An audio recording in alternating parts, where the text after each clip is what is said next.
What's up, everybody? Welcome back to the set of the The Business Business Temple Temple, podcast. This is your co-host, Super Alex. and your co-host Super Ray, ready for the day, getting you hyped up today. Hey, that's what's up. Love those little rhymes, Super Ray. You know how it is in the Business Temple. We are consistent every single Saturday, no matter where we are. So stay consistent with us, and we can guarantee that we will stay consistent with you. Now, for our newer viewers out there, we want y'all to know that the Business Temple is all about the union of ancient philosophy and modern business. This is a particularly special episode because this is the last episode of our October Halloween series where we talk about beating fear, beating uncertainty. And for this episode, we have a surprise for you. Before we get into that, though, Super Ray, tell them where they can find us. Absolutely. And if you're already here, you know where to find us on YouTube. If you're not subscribed, make sure you hit that subscribe button, hit the bell notification button, and add us on all our social media channels. We are The Business Temple on Instagram, Facebook, and Threads. Do we have that? We might have that too. I But think we join will. us, join us there, and feel free to reach out to us. We're widely available. Give us some tips, feedback, or anything you want to see here at the Business Temple. We are open to that feedback, and we want to make sure that we provide you guys with the best content available. When it comes to the union of business and philosophy, there's no place to do it but here at the Business Temple. So let's That's right. move on. Let's get it on. Let's get it on. There is nobody out there right now producing content on philosophy and business. We are here. We are the first one. We're experimenting on this. And at the same time, this is a whole experience. So experience it with us. Have a conversation with us. Don't just give us feedback if you don't want to, but comment as well. What do you think of the episode? What how can what insights can you bring to the table? Can you use the insights that we provide? Let's This whole podcast is about having a conversation on how we can integrate philosophy into entrepreneurship, into personal development, into your corporate life, so that we can enhance the experience and the fulfillment and job satisfaction even that you have with your career. That's why we do this. That's why we're consistent with this. This is our why, and we want to share it with you. And I want to share one more thing with you too, because as part of our last October series, we are going to be talking about beating the loss of control. Now, we are tying this 3 episode series together. So if you have not seen the first episode or the second episode, visit our YouTube channel, watch those 2 episodes first, because all these episodes are tied together. Not only that, if you want to listen to old school OG episodes over at the Business Temple, we did start at Clubhouse as well. A little fun fact that I want to put out there during this recording is that we had actually recorded the themes of these episodes over a year and a half ago, all the way back in Clubhouse. And now it's Mhm. kind of like going full circle for us, isn't it, Super Ray? That we Yeah, are absolutely. recording the same episode again, but with as different people. Yeah, from a different lens, from a future perspective, and retroactively just thinking about what that evolution looked like as well. Because this episode, where we looked at more of our flow and our flowpreneur and Yep. unleashing that entrepreneur flow, we explore some of the topics of not only philosophy, but Alex and I, as we were prepping for the show, we're also going to discuss topics of just actuality, because philosophy is philosophy, yes, but in the real world, in the real sense, where you're acting upon the things that we're talking about, this occurs in your everyday life. Activating a flow state is pivotal to maintaining your sanity, reducing your anxiety, and living an overall healthier lifestyle when it comes to being a productive member and, yeah, working through all the stuff that you're going through. I know Absolutely agree. with flow state, I could get started, but one thing that we did also discuss is the micro and macro level of flow state, how flow can be small in the micro state where you're sitting down at your desk and thinking about, oh, what is the next thing you're going to do? Crossing out maybe that to-do list, while also thinking about it in a macro state. What's happening next week? What are you doing as in a consistent basis every week, every month, every year? And then just applying that to your life and having and then reaping the results and reaping the benefits of those efforts and actions that you've taken, and to just ultimately live a better life and a less stressful one at that. I absolutely agree. And I love the new thing that we're bringing to the table here because, once again, you could easily Google up flow state and it will almost always talk about it in a micro statute, wherein, like what Super Ray said with his example earlier, you could be sitting down at your office desk and you want to get into deep work for like 2 or 3 hours, and then that would be a pivotal part of your day. And it's always that. It's always a micro movement with a time limit of like just a couple of hours. For some people, it's just an hour, maybe even a couple of minutes, you know? Yeah. But what we want to bring to the table here is the consistency of flow, the macro state of it. And actually, Ray has perfect examples in actuality of how he Yes. does that. So, how we're going to cover this episode is we're going to talk about the micro part of flow and the macro part of it. And of course, here at the Business Temple, we can't do an episode without introducing philosophy. Super Ray will get into that. There's a beautiful philosophy here when it comes to flow state. And we're just going to talk about how we're going to unionize those two things. So let's get started, shall we? Let's go. Let's All do it. right, all right. I'm gonna get Alex. started with Yeah. the origins of flow, how it came to be, a little bit of a scientific definition for it as well. And yeah, we could talk about how to activate the flow state and get you guys being more productive, more focused, more concentrated in whatever it is you're doing. So Yeah. that being said, Look, flow state, who was the founder of Flow?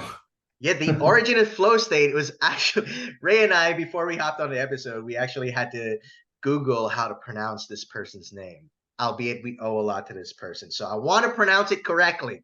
Now, the flow state was actually coined by a Hungarian American psychologist back in the 1970s, and his name is Mihai Csikszentmihalyi. Mihai Mihai. Csikszentmihalyi. That's right. Try That's saying right. that 3 times. Yes. Are you high? Because me high. So it's just a beautiful, beautiful, and timeless discovery as well when it comes to flow. And the thing about flow state, in my personal definition to it, it's state of mind. You know, some people call it being in the zone. You know, when you're in the zone, for example, you're in the gym, you stick your headphones on, blast loud music, and you're just in that focus beast mode. That's being in Yeah. the zone. It's, for informal terms, being in the flow state, being in the zone, whatever you want to call it, it is the same thing, but it is a state of mind that induces deep focus, concentration, mindfulness that actually yields so much results. Now, the fascinating thing about this psychological concept is that not only does it give you the satisfaction, focus, concentration, and all of that, but at the end of flow, with you having gained all the results from this flow state, it actually gives you more job satisfaction, more fulfillment as well. So there's so much benefits to this. And one of the main benefits that I would say is on mindfulness. And how I actually like to compare flow state, for those of you new to flow state and new to watching the Business Temple, if you're not familiar with what it is, a very simple comparison for it would be on meditation. And I can't speak for this because I personally do not meditate, at least not as much as Super Ray does. Super Ray is like, I know you have integrated this in your life. So I'm gonna throw you a curveball here, bro. How would you compare and contrast the flow state and meditation for our viewers right now? So the way I think of flow state is exactly how you stated it. It's being in that zone. Comparatively, if you go into the gym, putting on those headphones and then starting to jog and then feeling that momentum and then building on that momentum. And I think similarly, when it comes to like meditation, it's something you have to practice because most people think when you meditate, it's an it's inaction. It's just staying there and being still. But what people don't realize and what you need to be aware of is the surroundings and the amount of noise and the stressors that come from the outside space where you want to kind of centralize your energy and think clear. And if you want to think clear and produce better results, I think hitting that refresh button in your brain when it's full of tabs that are open is I love the that. way of looking at it. You're not actually not doing nothing because there is a ancient Chinese philosophy called Wu Wei, which is actionless action, or aka doing nothing. You're not actually not doing nothing. You are taking actions, but going with the flow as well.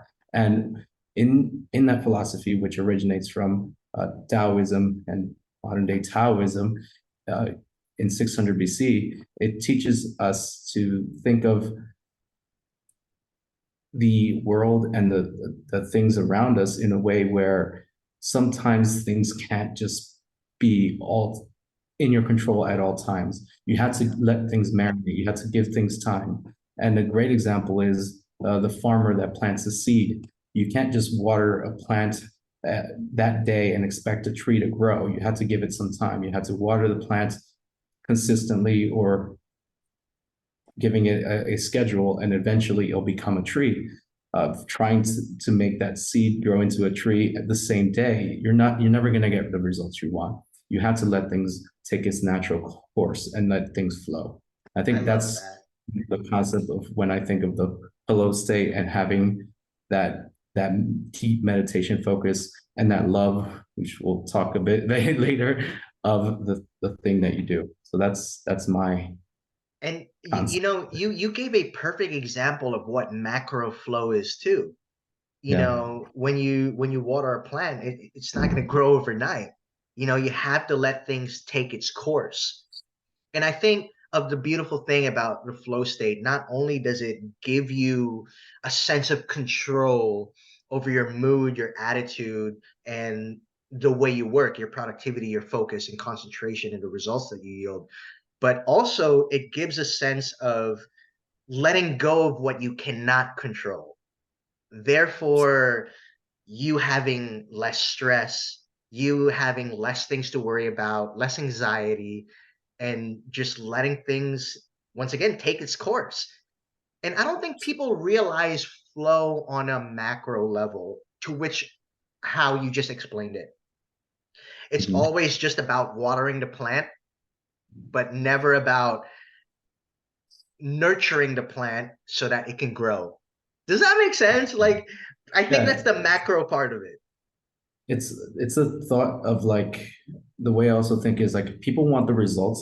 Like people that procrastinate, especially specifically, they want it's not like they don't want to do the work. They know they have to do the work. Yeah. They put things up to last minute, and then the stress and the anxiety levels start to rise and build up. And then that's when it triggers that fight or flight response, whether you have to do it right away. And uh, I think that that is probably the wrong way of going about any type of work you do, where it's everything is stressful, everything is last minute, and Yeah. allowing giving yourself some time and space is the best way of thinking of the flow state. It's a nurturing process, not a oh, I'm gonna rush this thing process. I And then I love expect that. to be well because of that process. You actually attain better results from a sustained period of nurturing than you would if you try to force things. Bro, I love that. The flow state is a nurturing process. Coined by Super Ray. Coined by Super Ray. It is a Yeah, you nurturing gotta pick up on process. that. Now, if we are gonna make this philosophical, Yeah. you are the plant. I am I'm the the plant. You know what I yes. mean? You need that feeling we're in. You know what? I'm not just doing this as a one-off thing, but the flow state is can actually be sustainable. It can be a long-term process. It's not just something we're in okay, it's part of my toolkit and I'm going to use it for deep work every day, whether I'm hitting the gym and going for a run or whatever. But then think about the moment where you get in that flow state and then doing Mhm. that consistently. Yeah, Think about how that transforms you. This is the yeah, macro part that Super Ray and I are trying to get out there. The macro results of being a flowpreneur or being in the flow state as much as you can all day, every day, if possible. Because I know I am in a flow state. I know I mentioned a lot of examples about being active, like jogging, running, going to the gym, but obviously you can be in a flow state by just sitting down. Ray just mentioned uh, doing meditation, yeah. just sitting down, effortless action or actionless action, doing nothing, that can actually activate a flow state. So I just want to put it out there that you don't necessarily have to be constantly moving to be in a flow Yes. state. However, it being in a flow state does relate to a lot of roles and a lot of worlds. Athletes get in flow states. Performers in arts and theater get in flow states. I when I paint, I get in a flow state. Or when I'm just working right now. Hell, right now Super Ray and Yeah. I are in a flow state. We're not even thinking about what we're gonna say next. It just comes out Mhm. so naturally, and it just feels so like I'm not even making an Feels effort. good.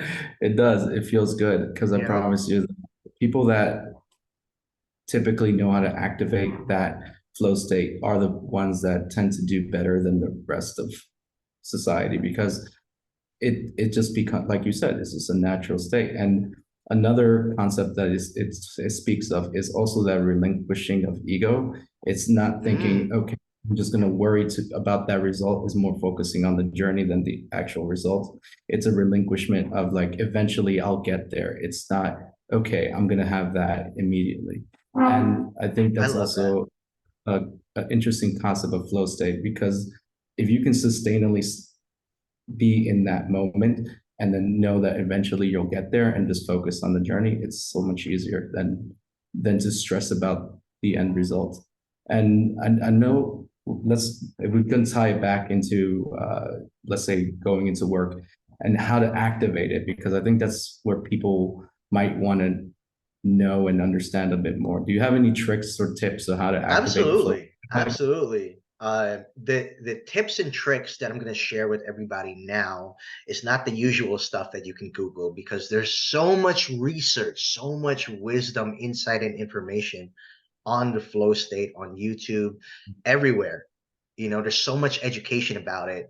But what Super Ray and I want to bring to the table is personally how we do it. This way, the viewers, you are dynamically equipped with different ways Mhm. from what you research and from what you're listening to right now. So I have Yes. listed down a couple of tricks that I have been using to get into the flow state. And number one, it's mental compartmentalization. So for those of Mhm. you who are not familiar with compartmentalizing, Super Ray used an example earlier wherein you can't be in a flow state if you have so many things in your mind. So think about it like Google. You're on Google right now, you've got freaking 30 tabs open, and you're trying to accomplish one thing. And you're trying to Mhm. look for that one thing in the 30 tabs that you have open. Obviously, you are going to have an extremely difficult time, very confusing time at that. So, what I mean about compartmentalization is shutting out those tabs, clicking out those tabs, and just being able to focus on one or two things at a time. Basically, it is priority management. The only difference with mental compartmentalization and priority management is that think of your mind like a drawer, and there are many drawers within that big drawer, and then you choose what you want to open. The rest you can keep closed for now. Mhm. So if I do that, I'm able to free up bandwidth in my mental space to be able to focus, concentrate on one thing. Now, I'm not saying you can't multitask with this. You can. I don't suggest you Mhm. do. But then, of course, in a lot of situations, especially at work, we find ourselves that we have to multitask. So I would say keep in mind at most three things, recommended two things. You don't want to be doing more than three things at a time. So in the drawer of your mind, just keep three drawers open, and then That's just work on maybe that. And sounds then, a bit. you know, it can. I agree. I would say that it's hard, and I I, know where you're getting at with this, Super Ray. I'm But then like, there are just some people out there that they have to multitask. We I'm can't sorry. dismiss. The way I see it, this is like, am I gonna put on my underwears and my socks on at the same time, or am I putting on my socks and my And then underwear you're first? under. It's like I don't. That's fucking funny. Yeah, I mean, it just. I think I like more of the concept of when it comes to drawers to like open one first, take what you need, put that on, close it, take the other thing, and then put that on, or even spreading it out. But I don't know. I I do have situations where I do have to multitask, but in order for me to do something right, I feel like I do need to close one drawer before I start Absolutely agree. looking. Absolutely agree. You know, Because imagine and if you're thinking of something else and then you have all these tabs open, like you said, you have all this distraction, you have all this noise. Now my mind is over here while I'm focusing on this. And that's where I think is more of a disruption of flow state than an actual flow state. Because when you're in a flow state, you're narrowing down what the activity or the action is and trying to get in that zone, like you said. I So agree. I'm So like I said, I don't recommend you keeping two or three drawers open. Once again, it's all about just having that one thing that you can focus on. I do like the way you explained it, Ray, where I think that's where I failed at, where you said, let's say we're in a part where we have to multitask and then we have to open Mhm. three drawers. So open one drawer first, close it, then open the other one, close it. I didn't think of it like that. So I love that you put that insight out there to help build the concept some more.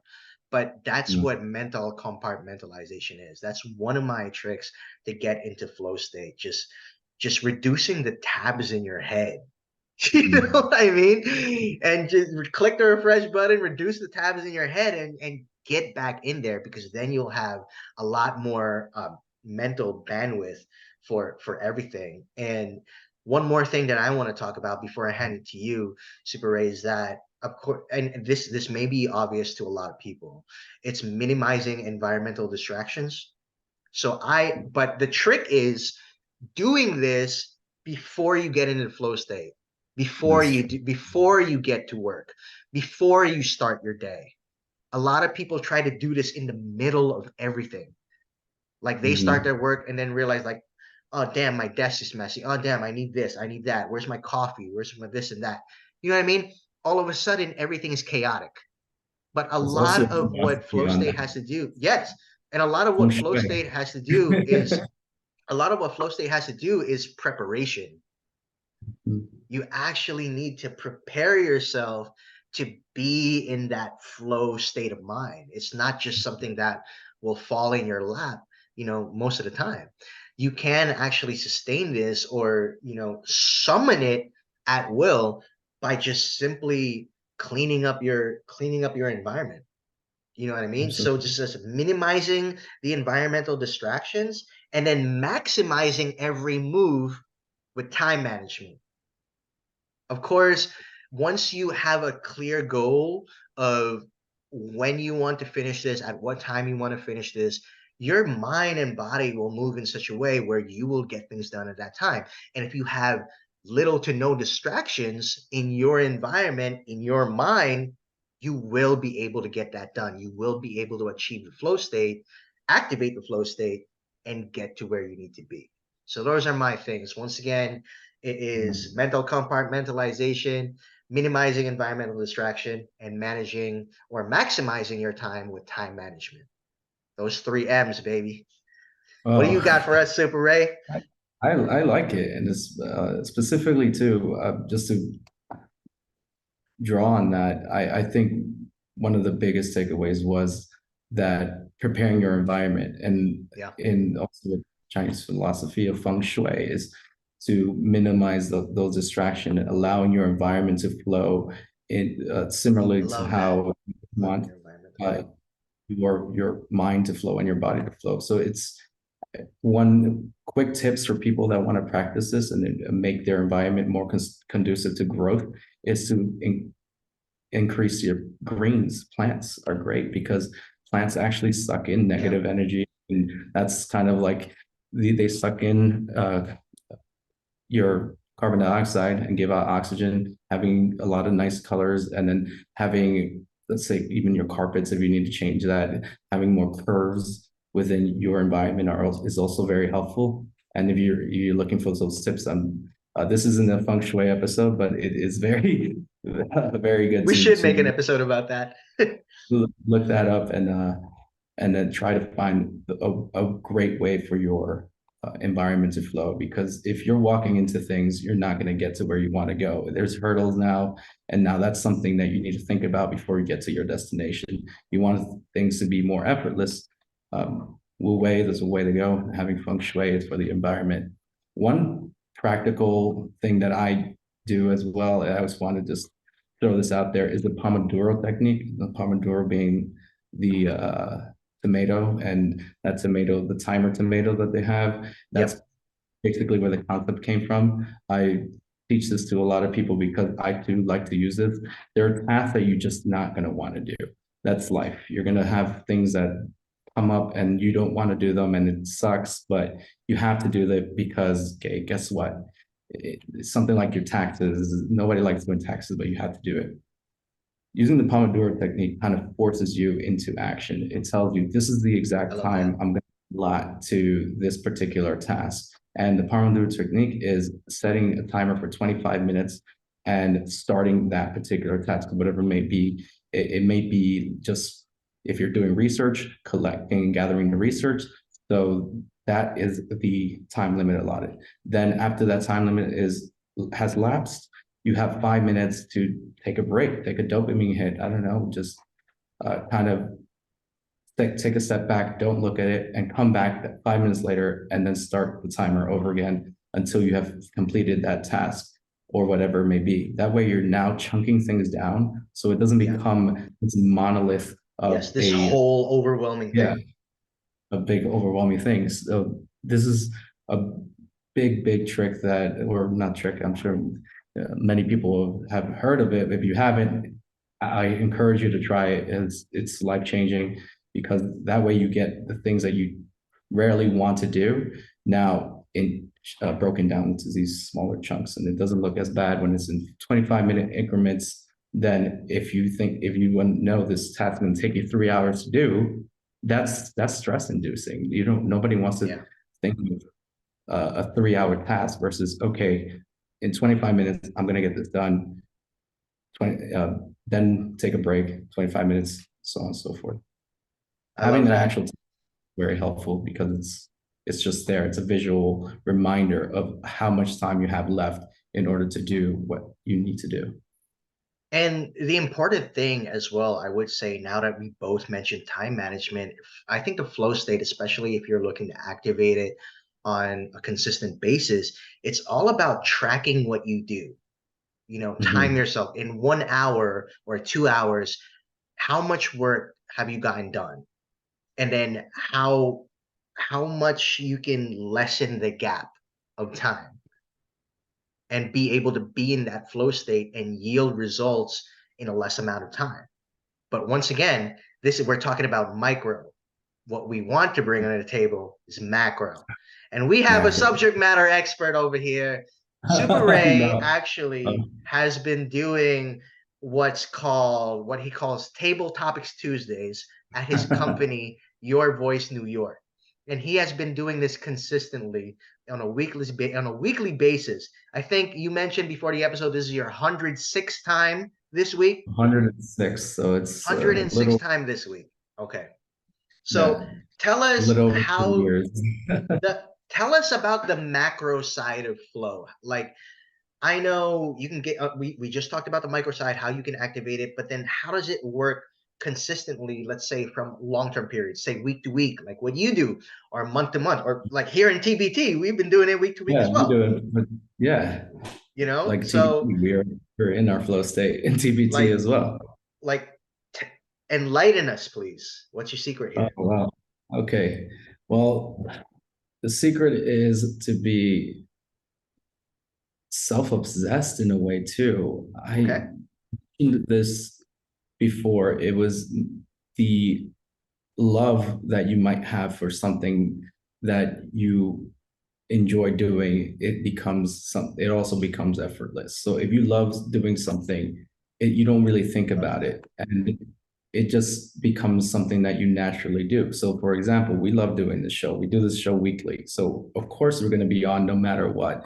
I love doing Table Topics Tuesday. So of course I'm going to be on no matter what.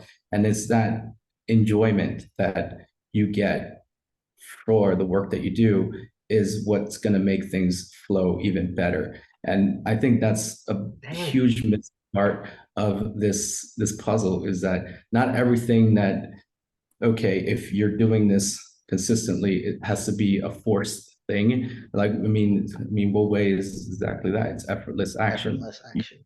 And there's nothing more effortless than being in love.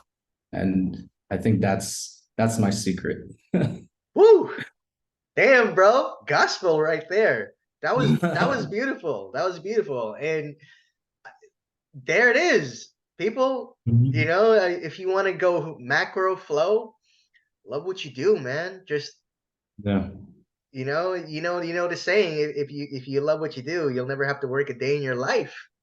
I think that's the absolutely. perfect Wu Wei quote right there. Yeah, Now that we're unionizing philosophy and business, it's just right there. It's just love is the secret. People, yeah. if you love what you do, then I love TBT. This podcast, I could do it weekly, no excuses. Whatever happens, the business temple will be there, and we'll be there for you. We're here for your personal development. We're here for your motivation, inspiration, everything you need to equip yourself to become a high level professional, a strong entrepreneur. We're here for you. And we throw in elements of public speaking as well. As we're both public speakers, and we're not trying, but we are taking this We're podcast to a doing different it. level. We're doing it, and this is flow for us right now. And we're so happy that all of you could join us for this series. It's actually the first time that Ray and I have recorded and produced a series. So let us know how you like it. Let us know how it goes. Comment, share some feedback, anything you need. We're here for you. Once again, this whole series had a Halloween theme on beating fear, uncertainty, and the loss of control. So make Yeah, sure you head over to episode 1 of this series. We talk about Stoicism. Such a beautiful, beautiful philosophy as well. You want to know about the second part? Make sure just visit our YouTube, learn about it. There's so much information there. And not only that, but once you listen to it, it gives you passion, purpose, and productivity, because that's the goal that Ray and I have for this: passion, purpose, and productivity. And so, people, thank you for joining us once again back here on the set of the Business Temple. Really appreciate it. Ray, what do they have to do? hey, if you want more and you want to listen to us, make sure that you subscribe and hit that bell notification. As always, we're here every single week on Saturdays. And thank you for being on this three-part episode journey with us. If you want even more content, you can find some of the content we spoke about here on our December episode over at Clubhouse. So check that out as well. That's all I have to say to you guys. Thank you for joining us, and we'll see you again next week. Peace. Peace.